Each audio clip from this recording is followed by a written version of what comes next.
Ce jour-là, il était à peu près 20h quand je reçois le coup de fil de Niels. Il me dit, voilà, j'ai un ami agent immobilier qui m'a dit de vous appeler parce que vous allez pouvoir m'aider. Je dis, quel est votre problème?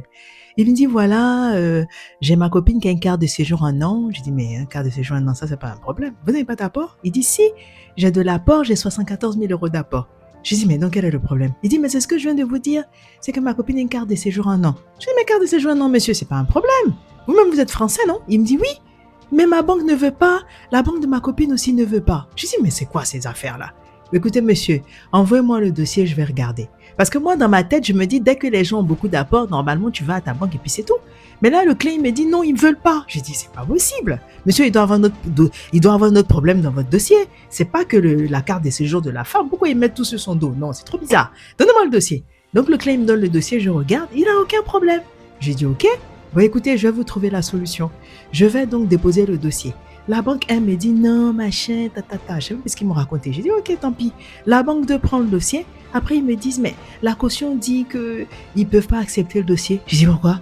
Il me dit non, mais en fait, il dit qu'il lui reste plus d'argent après le projet. Je dis mais madame, il a déjà mis 74. Si c'est trop, vous mettez 64 et vous mettez 10 de côté. Elle dit ah d'accord, je vais revoir avec eux. Je dis ok. La troisième banque. Donc, sur laquelle je comptais aussi, la dame m'appelle, elle me dit, non, madame Perron, c'est bon, nous, le dossier, on va suivre. Je dis, mais voilà, l'affaire est terminée. On s'en va au rendez-vous. Ils ont tellement stressé la cliente avec son histoire de carte de séjour qu'elle tremblait. Donc, arrivé au rendez-vous, elle demande à la dame, vous êtes sûre que ça va passer, vous êtes sûre? La dame dit, mais attendez, nous, on va faire et on va envoyer à la caution. De toute façon, si la caution ne suit pas, moi, je vais prendre une hypothèque, donc ne vous inquiétez pas, nous, on vous suit. On est sorti du rendez-vous, la dame était là. Madame Perron, j'ai dit, madame, laissez les histoires des cartes de séjour là. Vous êtes ingénieur. Ça suffit, arrêtez d'avoir peur. C'est pas vous le maillon faible du dossier là, il y a pas de souci. Tout va bien se passer. En plus, moi j'ai déjà travaillé en banque. Votre dossier là, c'est banger. Ça part, ça revient le jour même, accord. Restez tranquille. 2 jours plus tard, boum, accord. Qu'est-ce que j'avais dit? Voilà. Donc vous aussi, si vous êtes dans une situation compliquée et que vous avez peur d'aller en banque ou que la banque ne vous dit pas des choses intéressantes, vous m'appelez. En plus, j'ai oublié, c'est que une fois qu'on a eu l'accord avec la banque, le client est allé voir sa banque pour dire bon, ben 74 000 euros que j'ai chez vous là, donnez-moi, je vais transférer dans la nouvelle banque. Ils lui disent quoi?